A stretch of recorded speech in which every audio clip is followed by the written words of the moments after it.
ठीक हो गया। वाई वाली टर्म के साथ स्क्वायर नहीं आना चाहिए, वाई वाली टर्म के साथ वाई मल्टीप्लाई नहीं होना चाहिए, और जो भी एक्स के साथ मल्टीप्लाई वाई के साथ मल्टीप्लाई हो ना वो एक्स या एक्स का फंक्शन हो, तो एक्स स्क्वायर हो जाए, एक्स हो जाए, ये x square minus n square, ये एक्स का फंक्शन ही है ना बेसिकली एक तरह का, ये एफ ऑफ एक्स ही है ना, तो ये हो सकता है मल्टीप्लाई।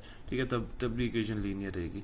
उसके बाद सोल्यूशन की बात आ रही है, तो यहाँ पे लिखा हुआ है कि जो सोल्यूशन होता है ओडीई का, सोल्यूशन इज बेसिकली ऐसी वैल्यूज ऑफ वेरिएबल्स जो कि आप जब इस फंक्शन में सब्स्टिट्यूट करो ना तो आंसर जीरो आ जाए। जीरो यहाँ पे आइडेंटिटी है, हमारे फंक्शन बेसिकली प्लसेस में होते हैं ना, तो ऐसी value on interval I I मतलब डोमेन है उसकी कह लो, possessing at least n derivatives that are continuous on n which when substituted nth order ordinary differential equation reduces the equation to an identity. इसकी एग्जांपल आप आगे ये देख सकती हो। ठीक है, अब अगर यहाँ पे देखो किसने बोला verify that y is equal to x over 16 solution है इस चीज़ का, तो अब हम क्या करेंगे, हमारे पास एक इक्वेशन है, हमने left hand side right hand side की इक्वल प्रूव करनी है, y की ये वाली वैल्यू यूज़ करनी है।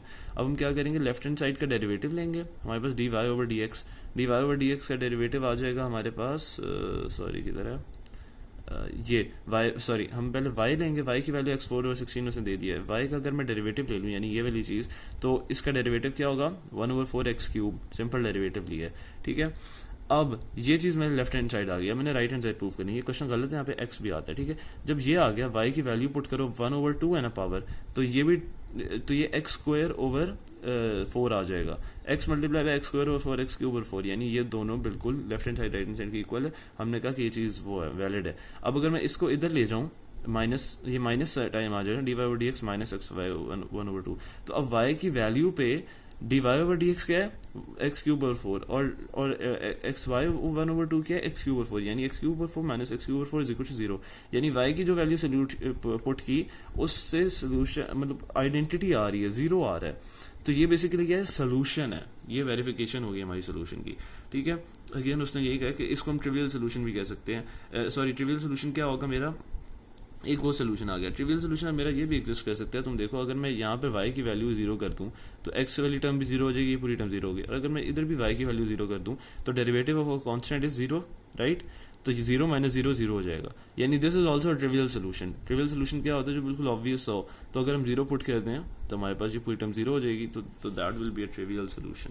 उसके बाद वो कह रहे हैं कि वेरीफाई करें ये चीज़ आप कि y is equal to x square and y is equal to x square plus वो कैसे हो सकता है, ये चीज़ है, इसका आप इंटीग्रेट कर लो। इंटीग्रेट करोगे तो आपके पास आएगा यहाँ पे 1 आ जाएगा, लाइक इसमें y आ जाएगा, मतलब इंटीग्रेट करोगे ना तो मतलब ये इस डी एक्स को इधर ले जाओ, या नहीं भी लेके जाना तो इंटीग्रेट करोगे वो डी एक्स, इंटीग्रेशन का डी एक्स और ये वाला डी एक्स कट जाएगा, पीछे रह जाएगा इंटीग्रेशन 1 डी वाई। जब 1 होता है तो y आ जाता है ना, राइट, इंटीग्रेशन में 1 डी वाई है तो 1 y आ जाएगा, और राइट हैंड साइड पे इस चीज़ को मैं इंटीग्रेट करूंगा तो इस चीज़ की इंटीग्रेशन एक्स स्क्वायर बाय 2 हो जाएगी, तो वो 2 कट जाएगा, एक्स स्क्वायर रह गया और कांस्टेंट आता है तो ये इस चीज़ की वो हो गई। अब वो बेसिकली यही बता रहे हैं कि ये जो अभी हमने निकाला है ना सी की फॉर्म में, ये जनरल सोल्यूशन है। अगर हमें अब चाहिए ना मतलब अगला चीज़, तो हम वो करेंगे अब आगे अगली दफ़ा मैं आपको बताऊंगा इनिशियल मतलब अब सी पर्टिकुलर सोल्यूशन कैसे निकालना है। ठीक है, ये सारे जनरल सोल्यूशन है। अगेन उसने एग्जांपल दे दी कि ये y is equal to this is a general solution of this. अब ये कैसे आया है, इसकी बेसिकली हमने वही किया है, इंटीग्रेशन करके आया।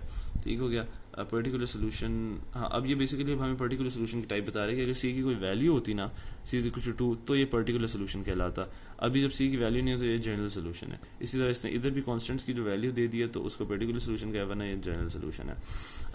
Once again when you go here तो अगली स्लाइड पे वो ये बात कर रहे हैं कि a solution which can not be obtained from the general solution by giving numerical values to the arbitrary constant is called a singular solution. यानी कि ऐसा पर्टिकुलर सोल्यूशन जो कि जनरल सोल्यूशन में वैल्यूज पुट करने से ना आए, यानी सी की मैं कोई वैल्यू पुट करूं और मेरे पास ऐसा पर्टिकुलर सोल्यूशन यानी वो वाला सोल्यूशन एग्जिस्ट ना कर रहा हो, तो ऐसे सोल्यूशन को हम सिंगुलर सोल्यूशन कहते हैं, which can not be obtained from the general solution by giving numerical values to the arbitrary constants.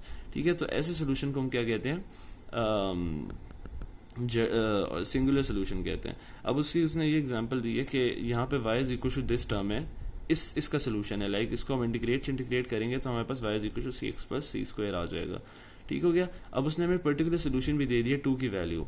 अब अगर इसमें मैं पुट करूँ तो सी की पुट करूँ तो 2x प्लस 4 आ रहा है for c is equal to 2, this is a particular solution मेरा. However y is equal to minus x square by 4 is a singular solution of the D.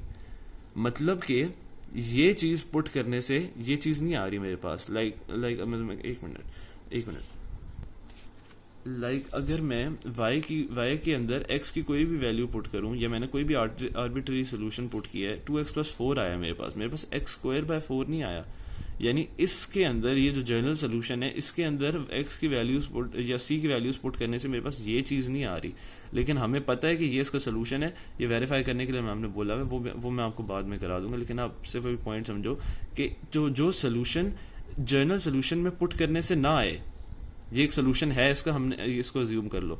जो सोल्यूशन जनरल सोल्यूशन में put करने से ना आए उसे हम सिंगुलर सोल्यूशन कह देते हैं. Simple is that. ठीक है. अब आगे फैमिलीज ऑफ सोल्यूशन है कि अब बेसिकली जो जनरल सोल्यूशन होता है वो फैमिली है ना. आप सी की वैल्यू वेरी करते हो, जो आपके पास कुछ भी आता रहेगा. ठीक है. तो अब इसमें क्या है, एक्स स्क्वायर प्लस सी 1 पैरामीटर फैमिली, यानी सी एक है तो इसमें एक पैरामीटर है. 2 पैरामीटर फैमिली, सी भी कांस्टेंट है, डी भी कांस्टेंट है. इन दोनों की वैल्यूज वेरी करते रहो, कुछ भी आता रहेगा. एक दफ़ा इसकी वेरी कर लो, एक दफ़ा इसको वेरी कर लो, तो बहुत ज़्यादा पैरामीटर्स हो जाते हैं. ठीक हो गया जी.